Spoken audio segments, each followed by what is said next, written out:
읽어보셨어요? 네, 멋집니다. 네, 감사합니다. 다시 오실 주의 길을 준비하라라는 제목으로 하나님의 말씀 같이 나누도록 하겠습니다. 저는 지난 7월부터 말씀을 전할 기회가 될 때마다 히브리서 말씀을 함께 나누었었습니다. 그리고 지난 금요일을 끝으로 히브리서 말씀을 마무리하게 되었는데, 목회자로서 그 다음에는 어떤 말씀을 가지고 또 성도님들과 같이 나눌까, 이것이 굉장히 고민이 됩니다. 그런데 제 마음 가운데 하나님께서 주신 마음은 이 복음으로 내가 다시 뜨거워야 되지 않겠나, 그런 마음을 주셔서 이 마가복음을 설교해야 되겠다, 그렇게 결심하게 되었습니다. 오늘날 우리가 살아가는 그런 시대는 모든 것이 편리하고 또 풍족해졌지만, 또 어느 때보다도 사람들은 정서적으로 피폐해져 가고 있는 것 같습니다.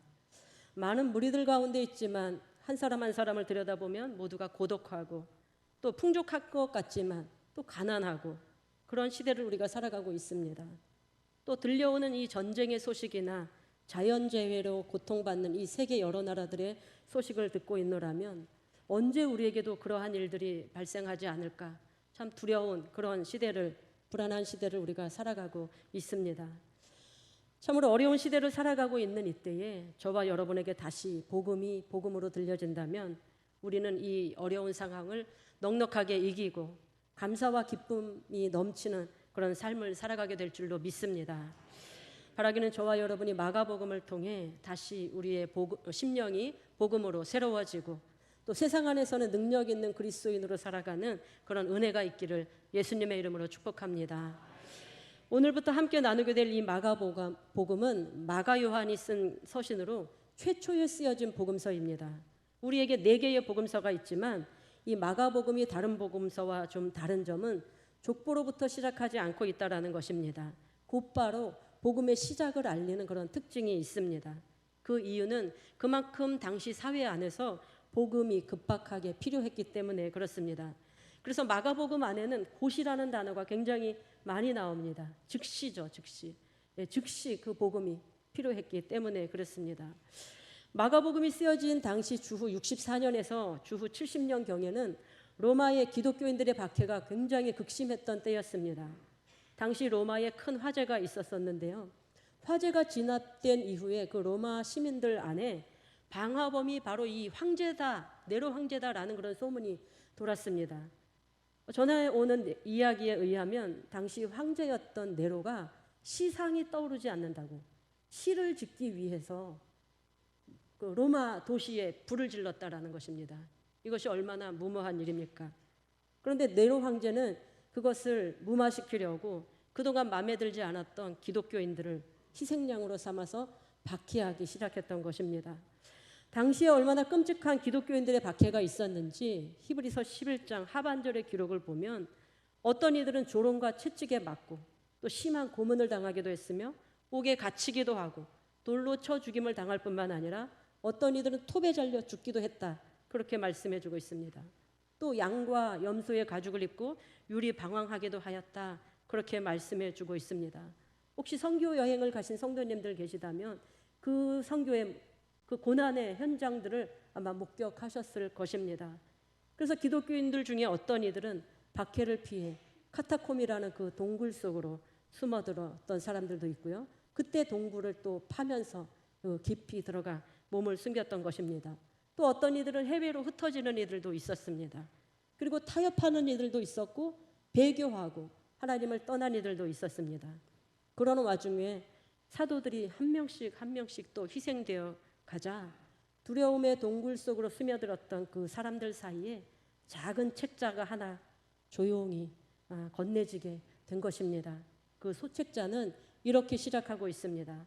하나님의 아들 예수 그리스도의 복음의 시작이라. 그 책이 바로 이 마가복음이었던 것입니다.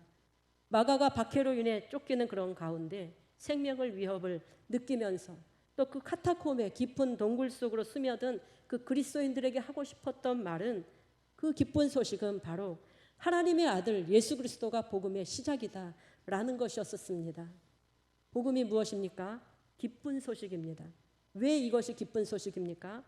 하나님과 원수되었던 인간이 예수 그리스도의 십자가 보혈의 능력으로 죄 씻음을 받고 하나님과 화목을 이루어 영원한 멸망이 아니라 영원한 생명으로 옮겨진 자 되었고 구원받은 하나님의 자녀로 살게 되었으니 이보다 더 기쁜 소식이 어디 있겠습니까? 박해를 피워 숨어들었던 동굴과 또 그 바위 틈에서 살고 있던 그 믿음의 선진들, 그들의 믿음을 지켜 살아가기가 너무나 어려운 그때에 마가복음을 건네드렸던 그들은 다시 신앙에 불을 붙이는 계기가 되었던 것입니다. 흔들렸던 신앙을 바로잡고 또 서로를 격려하며 하나님의 뜻이 무엇인지 알게 되었던 것입니다. 우리나라도 그런 역사가 있지 않습니까? 일제 치하 가운데 있었을 때 복음이 들어온 지 얼마 되지 않았지만 신사참배를 거부하는 목회자들과 나라의 지도자들은 끌고 가 고문하고 죽이는 그런 가운데에서도 복음의 열정은 사그러드는 것이 아니라 오히려 복음이 더 불붙어서 한국교회가 이만큼 지금 성장하고 세계를 향하여 선교하는 민족이 되지 않았습니까? 바로 저와 여러분도 이 시대에 하나님께서 이곳에 살게 하신 그 하나님의 뜻을 깨닫고 이 마가복음을 통해 다시 복음의 능력을 새롭게 하는 그런 은혜가 있기를 원합니다. 삶에 지쳐 무기력해져 있는 그 심령 가운데 복음의 능력은 우리의 심령을 새롭게 할 줄로 믿습니다. 그런데 복음의 역사가 어디서부터 시작되었습니까? 바로 세례 요한이라는 한 사람으로부터 시작되었습니다. 한 사람 세례 요한의 심령에서부터 시작되었다라는 것입니다. 세례 요한이 어떤 사람입니까? 우리 같이 2절 말씀을 읽도록 하겠습니다. 선지자 이사야의 글에 보라 내가 내 사자를 내 앞에 보내노니 내 길을 준비하리라. 아멘. 이 말라기 선지자 이후 세례 요한 때까지 약 400년 동안 하나님은 이스라엘 백성들에게 철저히 침묵하셨습니다. 하루 이틀도 아니고 100년도 아니고 200년도 아니고 300년, 400년 동안이나 하나님께서는 이스라엘 백성들에게 말씀하지 않으셨습니다. 하나님께서 그들을 특별히 선민으로 택하여 주시고 약속의 말씀을 주셨지만 이스라엘 백성들은 하나님의 말씀에 따라 살아가기를 거역하고 불순종하고 우상 숭배하며 살았던 그들 아닙니까? 하나님께서는 그들에게 자그마치 400년 동안이나 말씀을 주지 않으셨습니다. 그들은 조상들로부터 다윗 왕국의 회복을 또 메시아를 통해 약속을 받은 사람들입니다. 그런데 400년이라는 시간 동안 그 나라에 대한 회복은 보이지 아니하고 그 기미는 보이지 아니하고 약속마저 희미해져가는 그때에 소망이 없던 그 시대에 침묵을 깨시고 하나님께서 이사야 선지자와 또 말라기 선지자를 통해서 예언하신 그 말씀을 이루시기 위해 한 사람을 준비시키셨는데 바로 그 사람이 세례 요한입니다. 그는 제사장 사가랴의 아들이었는데 그에게 주신 사명은 바로 주의 길을 준비하라라는 것이었습니다. 하나님께서 먼저 세례 요한의 마음을 예수 그리스도의 복음으로 불붙이셔서 주의 길을 준비하게 하시려고 광야의 소리가 되어 외치게 하신 것입니다. 하나님의 말씀이 심령 가운데 임하면 말씀을 전하지 않고는 견딜 수 없습니다. 예레미야 선지자도 하나님의 말씀이 그에게 임하자 망해가는 그 유다를 위해서 하나님의 말씀을 전하지 않으면 하나님의 말씀을 전하면 자신에게 화가 있을 것을 알면서도 그 말씀을 전하지 않으면 마음이 불붙는 것 같고 골수에 사무치는 것 같아서 전하지 않을 수 없었다. 그렇게 고백하고 있지 않습니까? 지금 세례 요한의 마음이 그런 것입니다. 그거 전한 메시지가 무엇입니까? 주의 길을 준비하라라는 것입니다. 이사야 선지자의 예언을 통해 주신 말씀, 주의 길을 준비하라는 그 말씀을 외쳤던 이유는 그것이 하나님께서 세례 요한을 그 시대에 보내신 목적이다, 이유다라는 것입니다. 박해 가운데 마가복음을 받아들였던 그 성도들 역시 그 마음에 복음의 불이 붙자 생명을 걸고 복음을 전하였으며 또 로마의 모진 고난과 박해 가운데서도 믿음을 지켜 승리할 수 있었던 것입니다. 세례 요한이 주님의 초림을 준비하였다고 한다면 초대교회 성도들과 또 오늘 이 자리에 있는 저와 여러분은 무엇을 준비해야겠습니까? 바로 다시 오실 주의 길을 준비하는 것인 줄로 믿습니다. 예수님은 십자가에서 죽으시고 부활하시고 승천하신 이후 우리에게 있을 곳을 예비하시기 위하여 지금 하나님의 나라에 계십니다. 그리고 다시 이 땅 가운데 오시겠다 약속해 주셨습니다. 그날이 가까우면 어떤 징조가 있는지 마태복음 24장은 우리에게 이렇게 전해주고 있습니다. 그날에 많은 사람들이 자기가 그리스도라고 미혹할 것이며, 또 민족이 민족을, 또 나라가 나라를 대적할 것이며, 또 곳곳에 기근과 지진이 있고, 또 우리가 예수님의 이름 때문에 많은 민족에게 미움을 받을 것이고, 또 그때 많은 사람들이 실족할 것이고, 또 서로 잡아주며 서로 미워하겠으며, 불법이 성함으로 많은 사람의 사랑이 싫어지겠다, 그렇게 말씀해주고 있습니다. 오늘날 우리가 살아가고 있는 세상이 바로 이와 같지 않습니까? 자신이 그리스도라고 미혹하는 사이비 이단 교주들이 얼마나 많이 있습니까? 나라와 나라가 대적하여 전쟁이 일어나는 곳이 또 곳곳에 있습니다. 곳곳에 또 기근과 지진이 있으며 믿음에서 떠나는 이들이 점점 많아지는 이때 아닙니까? 서로 미워하며 사랑이 식은 오늘날의 모습입니다. 그 어두운 시대에 하나님께서 세례 요한을 통해 주의 길을 준비하게 하셨다면, 이 어두운 시대에 저와 여러분은 다시 오실 주의 길을 준비해야 하겠습니다. 세례 요한의 삶을 통해 우리는 다시 주의 오실 길을 어떻게 준비해야 하는지 또 결단하는 그런 은혜가 있기를 예수님의 이름으로 축복합니다.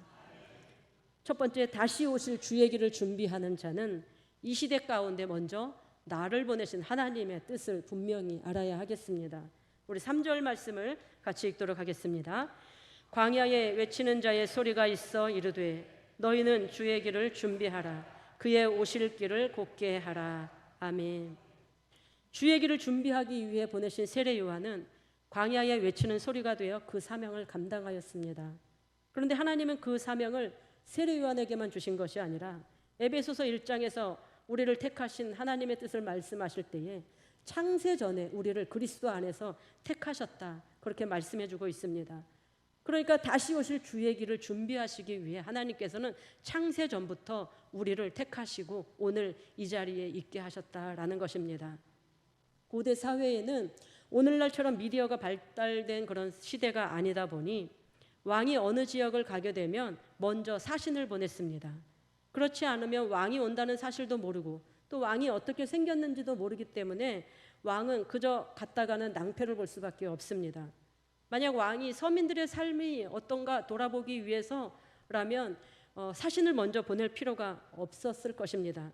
그러나 왕권을 행사하기 위해서 가는 것이라면 사신을 보내어 왕의 오심을 준비해야 했습니다. 세례 요한은 지금 왕이신 예수님의 사신이 되어 지금 그 사명을 감당하고 있는 것입니다. 세례 요한이 광야에서 외치자 사람들이 그를 주목하며 물었습니다. 당신이 메시아냐? 엘리야냐? 세례 요한은 아니다. 나는 광야에 외치는 소리일 뿐이다. 그렇게 고백하였습니다. 그리고 사람들에게 그 소리의 실체가 되신 예수 그리스도를 소개하였습니다. 우리 같이 7절에서 8절 말씀 같이 읽도록 하겠습니다. 그가 전파하여 이르되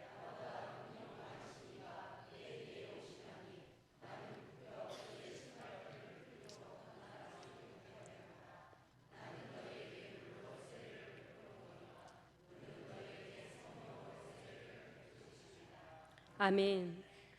사람들은 그를 주목하였지만 세례 요한은 분명히 말하는 것입니다. 내가 아니라 내 뒤에 능력이 많으신 이가 오시는데, 나보다 능력이 많으신 이가 오시는데 나는 너희에게 물로 세례를 베풀었지만 그는 너희에게 성령으로 세례를 베푸실 것이다. 그러니 너희도 메시아의 오심을 맞이해라, 준비해라, 그렇게 외치고 있는 것입니다. 저와 여러분의 사명이 바로 이것입니다. 우리가 살아가는 삶 가운데 만나는 이웃이나 또 직장 동료나 우리가 누구를 만나든지 우리는 소리가 되어 그곳에서 말하면 되는 것입니다. 그러면 내 앞에 있는 그 사람에게 예수님이 찾아가시게 되는 것입니다. 그러면 나를 만난 그 사람은 둘 중에 하나를 선택해야 하겠죠. 예수 그리스도를 영접하든지 아니면 거부하든지 말입니다. 소리가 된 저와 여러분은 그저 예수 그리스도를 소개하면 되는 것입니다. 세례 요한은 그것을 지금 어디에서 외치고 있습니까? 광야에서 외치고 있습니다. 복음의 시작은 바로 그가 서 있는 곳에서부터 시작되었다라는 것입니다. 그렇다면 저와 여러분이 서 있는 자리는 복음이 시작되는 자리인 줄로 믿습니다. 광야에 세례 요한이 있었다고 한다면 이 시대 가운데 가정과 일터와 또 우리가 살아가고 있는 어디든 우리가 서 있는 한 그곳은 복음이 시작되는 자리입니다. 그곳이 바로 하나님의 역사가 시작되는 자리입니다. 저와 여러분에게 오늘 이 소리의 사명이 있음을 기억하길 원합니다. 주님은 저와 여러분이 있는 그곳에 사신으로 또 외치는 자의 소리로 보내셨습니다. 이 부르심의 소명을 기억하시고 이제는 내 뜻과 내 계획과 내 생각대로 살아가는 것이 아니라 주님의 사신이 되어 복음 전하며 살아가는 은혜가 있기를 예수님의 이름으로 축복합니다. 아멘. 두 번째, 주의 길을 준비하는 자는 내 삶을 통해 또 다른 사람을 예수님을 만날 수 있도록 인도해야 합니다. 도와주어야 합니다. 우리 4절에서 5절 말씀 같이 읽도록 하겠습니다. 세례 요한이 광야에 이르러 죄 사함을 받게 하는 4절에서 5절 말씀입니다. 네. 세례 요한이 광야에 이르러 죄 사함을 받게 하는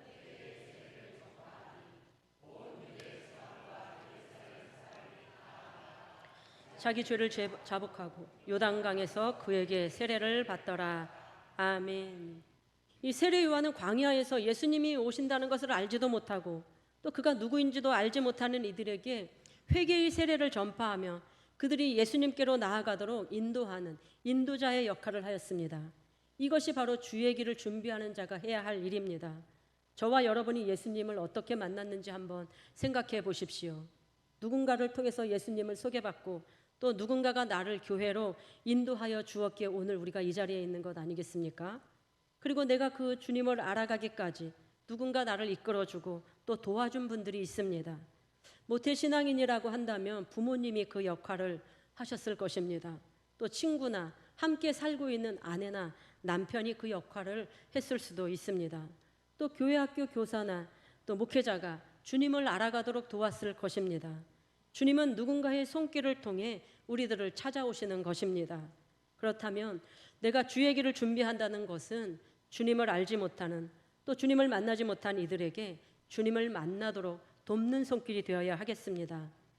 오늘 말씀 안에 주의 길을 준비하는 사명을 감당한 사람은 이 세례 요한만이 아닙니다. 이 복음서를 쓴 마가도 주의 길을 준비한 사람입니다. 사도행전 13장을 보면 안디옥 교회가 기도하고 바나바와 또 바울을 선교사로 파송하였습니다. 그때 마가는 수행원으로 함께 하게 되었는데 밤빌리아를 여행하는 중에 마가가 무슨 이유에서인지 갑자기 집으로 돌아가 버린 것입니다. 얼마나 황당한 일이겠습니까? 함께 선교하는 무리들이 있습니다. 어디든 우리가 선교들 말레이시아든 어디든 가보지 않았습니까? 근데 선교하는 동역자 중에 한 사람이 갑자기 보이지 않는 것입니다. 얼마나 황당했겠습니까? 그렇죠? 그런데 그 이유가 풍토병이라고 하기도 하고 향수병 때문에 그렇다라고도 하고 이 바나바가 마가의 삼촌인데 바나바의 리더십이 처음엔 컸었는데 이 바울의 리더십이 더 커지자 인간적인 생각이 들어서 마가가 그 장소를 떠나갔다라는 그런 이야기도 있습니다. 그런데 2차 전도 여행이 시작되면서 바울과 바나바는 이 마가를 다시 선교 여행에 데려갈지 말지에 대해서 엄청나게 다투는 일이 발생합니다. 바나바는 마가를 데려가자고 했지만 바울은 선교 여행에서 그렇게 무책임하게 돌아가 버린 마가를 데려갈 수 없다. 그러면서 실라를 데리고 갔습니다. 바나바와 바울이 그 다투는 그 사이에 끼어 있었던 그 마가의 모습을 한번 생각해 보십시오. 그의 심정이 어떠했겠습니까? 자신 때문에 그 두 리더십이 싸우고 있으니 얼마나 큰 상처가 되었겠습니까? 그렇게 연약했던 마가가 복음의 능력을 경험하면서 놀랍게 변화되고 회복되어 하나님의 사람으로 세워진 것입니다. 이 마가복음이 바로 그것을 증명해주고 있는 것입니다. 성령께서 마가에게 임하셔서 수많은 사람들의 마음에 불을 지피신 것입니다. 그리고 바울의 말년에 기록한 그 디모데후서를 보면 바울은 디모데에게 나에게 올 때 마가를 데려오라라고 편지하고 있습니다. 그는 나에게 유익한 자다라고 하고 있습니다. 마가는 처음에는 연약했지만 시간이 지나면서 변화된 것입니다. 우리도 처음부터 온전한 신앙은 없지 않습니까? 시간이 지나면서 은혜 받고 예수님을 만나는 경험을 통해서 오늘 그나마 이 모습으로 있는 것 아니겠습니까? 어떻게 마가가 그렇게 변화되었던 것이 가능했는가 하면 바로 마가 곁에도 돕는 자가 있었다라는 것입니다. 그 사람이 누군가 하면 사도 베드로입니다. 초대교회 문서들을 보면 마가는 베드로를 따라다니면서 통역관 역할을 했다라고 합니다. 성경은 더 분명하게 또 전해주고 있는 말씀이 있는데요. 베드로전서 5장 끝부분을 보면 베드로가 바벨론에 있는 교회들에게 문안하면서 마가를 내 아들이다라고 표현하고 있습니다. 그러니까 바울에게 영적인 아들 디모데가 있었다라고 한다면 베드로에게는 마가가 있었던 것입니다. 그러니까 베드로가 마가를 품어주었던 것입니다. 어떻게 또 베드로는 마가를 품어줄 수 있었습니까? 베드로 자신도 연약한 때가, 실패했던 때가 있었기 때문에 그를 위로할 수 있었습니다. 베드로에게 예수님께서 제자들에게 먼저 그렇게 물으셨죠. 사람들이 나를 누구라고 하느냐? 그러니까 뭐 교사라고 하기도 하고 선지자라고 하기도 한다, 그렇게 말했지만, 그러면서 제자들에게 너희는 그러면 나를 누구라냐는 그런 질문을 하였을 때 베드로가 주는 그리스도시요 살아계신 하나님의 아들이십니다 라는 그런 고백을 했었을 때 예수님께서 베드로를 칭찬하시며 내가 너의 그 고백 위에 교회를 세우겠다, 그렇게 말씀해 주셨습니다. 그런데 얼마 지나지 않아 예수님이 대제사장과 서기관들의 무리들에 의해서 잡혀가시자 한 여종 앞에서 3번이나 예수님을 모른다고 부인했던 베드로입니다. 그러니 선교하다가 낙심하여 돌아오고 절망해 있는 그 마가의 모습을 보면서 베드로는 그렇게 위로하지 않았겠습니까? 괜찮아, 나도 그랬어. 그렇게 위로해 주시고 다시 사명을 붙잡도록 도와주지 않았겠습니까? 베드로의 도움에 힘을 입어 마가는 이 로마의 엄청난 그 박해 가운데 자신의 신앙을 지키며 또 성령의 감동으로 마가복음을 쓰면서 자신처럼 연약해진 그 성도들을 말씀으로 새롭게 하였던 것입니다. 오늘 그 역할을 감당하는 사명이 세례 요한이나 마가에게만 있는 것이 아닙니다. 이 말씀을 받는 저와 여러분도 또 다른 사람을 주께로 인도하게 하는 그 역할로 부름받은 사람인 줄로 믿습니다. 그 일에 멋지게 쓰임받는 은혜가 있기를 예수님의 이름으로 축복합니다. 아멘. 3번째, 주의 길을 준비하려면 세상 사람들과 다른 모습으로 살아야 한다라는 것입니다. 우리 같이 6절 말씀을 읽도록 하겠습니다. 요한은 낙타 토롯을 입고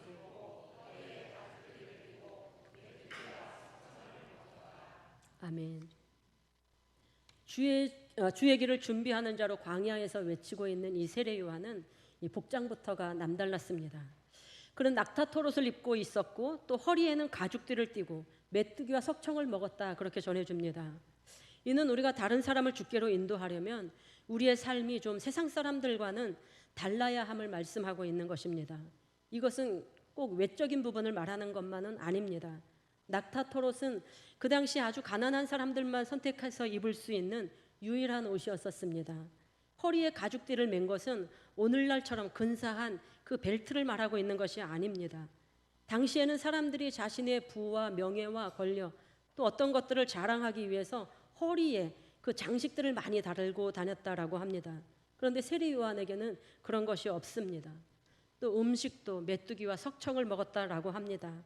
이 음식이 오늘날에는 자연식이나 또 건강식이다, 뭐 그렇게 말하는 분들도 있지만 그 당시에는 생계가 어려운 사람들만이 먹고 살았던 그런 음식이었던 것입니다.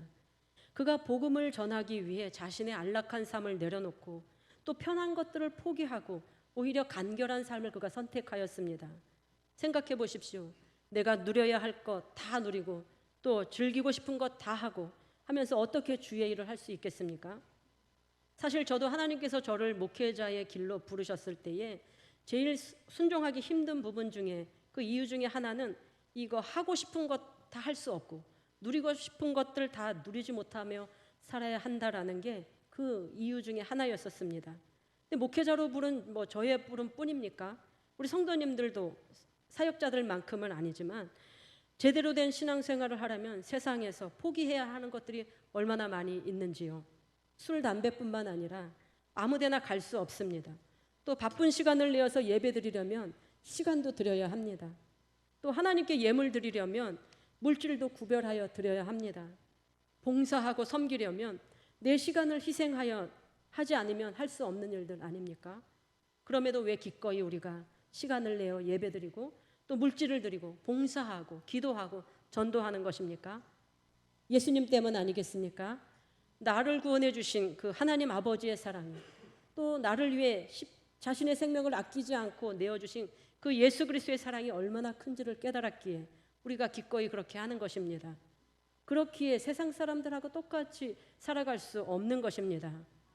우리가 전하는 복음의 메시지가 세상 사람들에게 들려주려면 살아가는 삶의 모습이 믿지 않는 사람들과는 좀 달라야 합니다. 세상 사람들과 같이 똑같이 먹고 마시고 또 하고 싶은 일 다 하면서 살아가는 모습을 통해 어떻게 세상 사람들이 우리를 통해 주의 길을 준비하는 자, 그리스도인의 모습을 발견할 수 있겠습니까? 주의 길을 준비하는 자는 말하는 것이나 또 행하는 것이나 또 생각하는 것이 달라야 하겠습니다. 우리는 믿지 않는 가족이나 이웃, 직장 동료들에게 복음을 전하고 싶어 합니다. 그러려면 우리의 삶의 모습을 통해 그리스도인다운 모습을 나타내 보여주는 것이 중요합니다. 그리고 우리가 그런 모습을 나타내 보여주지 않고 예수 믿으라고 하는 것 누가 듣겠습니까? 그렇죠? 우리에게 또 한 가지 필요한 것이 있다면 담대함이 우리에게 필요합니다. 우리는 믿지 않는 아내와 남편과 자녀들, 또 형제 자매들, 이웃들을 위해서 얼마나 기도하고 있습니까? 어떤 분들은 10년, 20년, 30년 죽기 전까지 내 남편이, 내 아내가, 내 자녀들이, 또 형제들이 예수 믿기를 간절히 기도하는 것 우리들의 간절한 기도의 제목입니다. 그런데 어떻습니까? 그렇게 쉽지가 않습니다. 왜냐하면 우리가 담대하게 권면하지 못하기 때문에 그렇습니다. 내가 이런 말 하면 부담스러워하지 않겠나 주저하게 되고 또 저부터도 이런저런 상황 때문에 입에서 근질근질 말씀이 맴돌아도 그 말을 뱉어내기가 쉽지 않은 그런 상황들이 있습니다. 그러나 세례 요한은 거침없이 담대하게 외치고 있습니다. 너희는 주의 길을 준비하라. 그의 오실 길을 곧게 하라. 그리고 회개하고 세례를 받으라. 오늘 다시 주의 오실 길을 준비하는 저와 여러분에게 필요한 것 바로 이 담대함이 필요한 줄로 믿습니다. 그리고 우리를 부르신 주님의 뜻을 아는 것이 필요합니다. 그리고 또 다른 사람이 예수님을 만나도록 우리가 도와야 하겠습니다. 그러려면 세상 사람들과는 다른 구별된 모습으로 살아야 하겠습니다. 그리고 담대하게 예수 그리스도를 전하는 우리들이 되기를 원합니다. 누구를 만나든 그들과 똑같이 먹고 마시고 걱정하고 또 근심하는 그런 모습은 주의 길을 준비하는 자의 모습이 아닙니다. 오늘 이 메시지가 저와 여러분에게 주시는 하나님의 음성으로 들려진다면 하나님께서 나를 향한 하나님의 뜻이 무엇인지 분명히 깨달으시고 또 누군가를 주님께로 인도하기 위해 담대히 외치는 저와 여러분 되기를 원합니다. 생각해 보세요. 우리가 예수 그리스도의 사랑이 우리 삶에 경험되고 은혜 받았을 때 우리는 얼마나 감격하고 기뻐했었습니까? 슬픔이 변하여 기쁨이 되고 또 절망이 변하여 소망이 되게 하셨고 또 불안이 변하여 평강이 임하는 그런 은혜들을 한 번쯤은 다 그렇게 경험하시지 않았습니까? 예수 그리스도께서 나를 위해서 하신 일, 이 기쁜 소식은 주저앉아 있었던 우리들을 다시 일으켜 세우는 말씀이 능력이 되었었습니다. 소망이 없고 또 캄캄한 세상에 복음의 사신이 되어서 다시 오실 주의 길을 준비하며 나아가는 저와 여러분 되길 원합니다. 그래서 마가복음 16장 15절은 이렇게 마무리합니다. 우리 같이 읽도록 하겠습니다.